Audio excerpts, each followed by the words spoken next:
विपक्ष की तरफ से राष्ट्रपति पद के उम्मीदवार यशवंत सिन्हा का आगमन कल रांची में हुआ था और उन्होंने विधायकों और सांसदों से अंतरात्मा की आवाज सुनने की अपील की थी। राष्ट्रपति पद के उम्मीदवार यशवंत सिन्हा के आगमन और प्रदेश कार्यालय में चल रही कार्यशाला पर कशिश न्यूज से खास बातचीत की बीजेपी नेता बाबूलाल मरांडी से। इस बातचीत में उन्होंने क्या कुछ कहा, ये आपको सुनाते हैं। यशवंत सिन्हा का आगमन हुआ था, जो विपक्ष की तरफ से साझा उम्मीदवार कह सकते हैं। यशवंत सिन्हा का रांची आगमन हुआ था, अंतरात्मा की आवाज सुनने की अपील की थी। भाजपा विधायक दल के नेता हमारे साथ हैं, पूर्व मुख्यमंत्री। क्या कहते हैं यशवंत सिन्हा के जो अंतरात्मा की अपील जो थी, सर की अंतरात्मा की आवाज को सुने, क्या कहेंगे? नहीं, उनकी बातों पर हम क्यों कुछ कहेंगे जी। उनका अपना काम कर रहे हैं। हाँ। तो उससे तो बिल्कुल स्पष्ट हो गया। अच्छा, लोकतंत्र की हत्या। मैं ये कह रहा ना कि उससे तो स्पष्ट हो गया कि जिन लोगों ने उनको खड़ा किया था, अब लगता है कि उनके ऊपर भी उनका भरोसा नहीं रहा जी। अब इसलिए उनको अंतरात्मा की बात कहनी पड़ रही है। अच्छा सर, कार्यशाला का आयोजन कल भी हुआ था, आज भी है, तो आपके संरक्षण में ही दिया जा रहा है। आप जो में हाँ पार्टी है, लेकिन पार्टी स्तर पर मुख्य तौर से आप हैं सर। आप मतलब आपके निर्देशानुसार कार्य, और क्या कुछ उद्देश्य है कि एक एक वोट जो है साला जो एक एक वोट जिसको कहते हैं ना, बर्बाद नहीं हो, इसलिए वोटिंग का जो भी बारीकियां होती है केंद्र ने प्रशिक्षित करके, यहाँ से हम लोग 3 विधायक गए थे, वो लोग जो भी सीख करके समझ करके आए हैं। तो हम सब लोग कोशिश ये करते हैं कि भाई मनुष्य होता है, मनुष्य गड़बड़ी भी हो सकता है। कई दफ़ा हम लोग वोट देते हैं, लेकिन तब भी थोड़ा सा कभी कभी लगता है रे गड़बड़ हो जाता है। तो इसीलिए थोड़ा सा प्रिकॉशन, सावधानी जितनी हो सकता है हमें उसको समीकरण जैसा बन रहा है, लग रहा है ऐतिहासिक जीत होगी। निश्चित रूप से ऐतिहासिक जीत तो बिल्कुल स्पष्ट है, उसमें तो कहीं कोई शक नहीं है। लेकिन जीत का ये मतलब नहीं होता है कि हम कोई कमजोरी हम दिखावें। तो अपनी ओर से जितनी सावधानी बरता जा सकता है उसको हम लोग तैयार कर रहे हैं। तो जो पुख्ता तैयारी है वो भारतीय जनता पार्टी की तरफ से, एनडीए के जो तमाम विधायक, हमने बात किया था, जो आजसू के भी विधायक लंबोदर महतो यहाँ पहुंचे थे, जो अमित यादव निर्दलीय विधायक है, वो भी, उन्होंने भी अपना समर्थन जो है वो द्रौपदी मुर्मू को देने का ऐलान किया है। तो कई जो विधायक हैं वो यहाँ पर प्रशिक्षण दिया जा रहा है, कार्यशाला चल रही है। अभी हमने बात की जो पूर्व मुख्यमंत्री बाबूलाल मरांडी थे, और जीत जो है ऐतिहासिक होगी। लेकिन उन्होंने कल जो यशवंत सिन्हा जिन्होंने कल लोकतंत्र की हत्या बताई थी, और जितने भी तमाम विधायक व सांसद हैं उनसे अंतरात्मा की जो आवाज सुनने की अपील है वो की थी। अब देखना होगा। हालांकि जिस तरह के समीकरण बन रहे हैं, तो द्रौपदी मुर्मू जो है, एनडीए का पलड़ा भारी होता हुआ दिख रहा है। कैमरा पर्सन नलिन के साथ मैं रुचि शर्मा, कशिश न्यूज, रांची।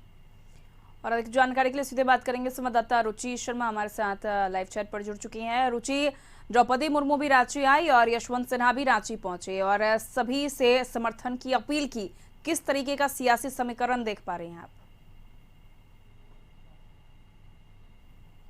देखिए उर्वशी, अगर समीकरण की बात की जाए तो द्रौपदी मुर्मू का जितना समर्थन मिल रहा है, यानी पलड़ा जो है वो भारी होता हुआ दिख रहा है। लेकिन फिर भी जो है तैयारियां दोनों तरफ से की गई हैं। अभी फिलहाल हम मौजूद हैं भाजपा प्रदेश कार्यालय में, और यहाँ पर कार्यशाला का आयोजन किया गया था। बता दें कि पिछले 3 दिनों से जो भाजपा के विधायक है सभी कैंप किए हुए हैं, और 3 ऐसे विधायक हैं जिन्हें कि दिल्ली बुलाया गया था, दिल्ली से प्रशिक्षण मिला था, और उन्हें यहाँ पर झारखंड में, झारखंड प्रदेश कार्यालय में भी एक को प्रभारी बनाया गया जो कि अनंत ओझा जी हैं, और एक को सह प्रभारी बनाया गया भानु प्रताप शाही को। और दोनों ने जो है इसका पूरा प्रयास किया है कि एक भी जो वोट है वो रिजेक्ट ना हो, और अपने मत का प्रयोग जो है वो सही तरीके से करें। हमारे साथ पूर्व में शिक्षा मंत्री रह चुकी, वर्तमान में भाजपा से विधायक हैं, कोडरमा की नीरा यादव जी हैं, हमारे साथ प्रशिक्षण ले ली हैं।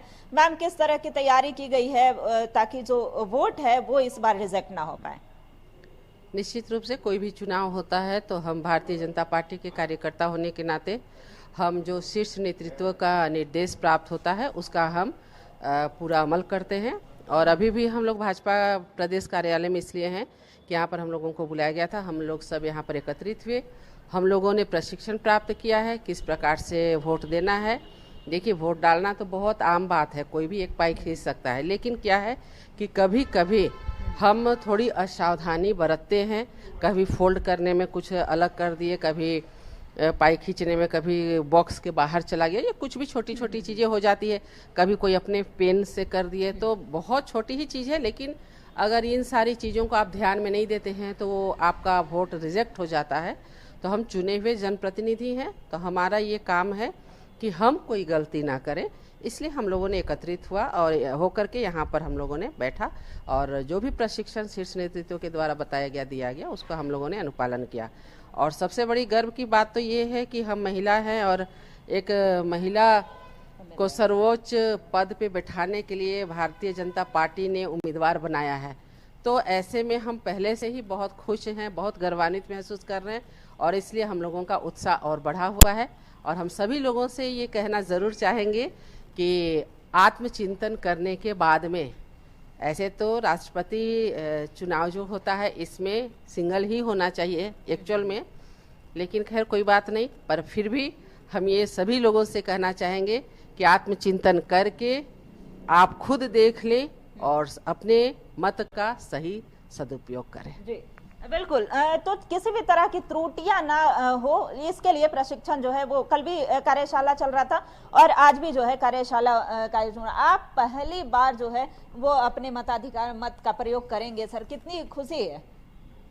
सबसे पहली बात आपको मैं धन्यवाद देता हूं और यह बतलाना चाहता हूं कि 75 वर्षों के बाद पहली बार किसी आदिवासी समाज की महिला को यह मौका मिला है। और चूँकि पहली बार हम वोटिंग करेंगे, हम उत्साहित भी हैं, रोमांचित भी हैं। हम उस पल का इंतजार कर रहे हैं कि कैसे वह पल आए और हम अपना मतदान करें। जी। और मैं पार्टी को बहुत बहुत बधाई देता हूं कि 75 वर्षों में जिस प्रकार कांग्रेस ने आदिवासी समाज का वोट लेने का काम किया, लेकिन उनको कभी प्रतिनिधित्व देने का काम नहीं किया था, हमारी पार्टी भारतीय जनता पार्टी ने इनको एक मौका दिया है। हम पार्टी को भी बधाई देते हैं, आदरणीय यशस्वी प्रधानमंत्री मोदी जी को, अमित शाह जी को, माननीय राष्ट्रीय अध्यक्ष जी को बधाई देते हैं, जिन्होंने यह साहसिक निर्णय लेते हुए आदिवासी हितों की और खास करके महिला हित को रखते हुए इनको इस मौका दिया है। मैं बधाई देता हूं और जीत के प्रति अग्रिम बधाई देता हूं आदरणीय द्रौपदी मुर्मू जी को।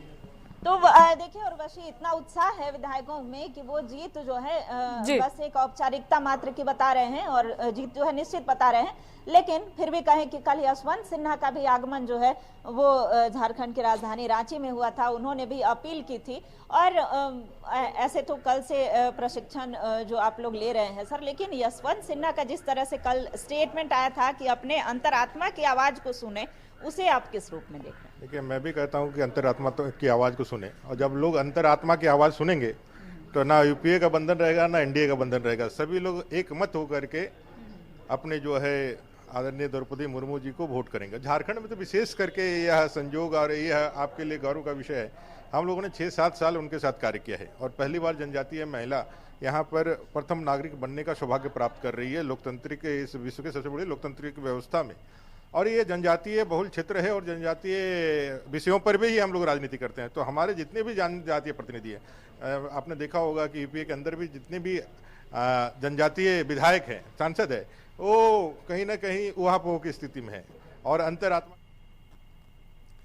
चलिए, बहुत बहुत शुक्रिया रुचि तमाम बातचीत के लिए।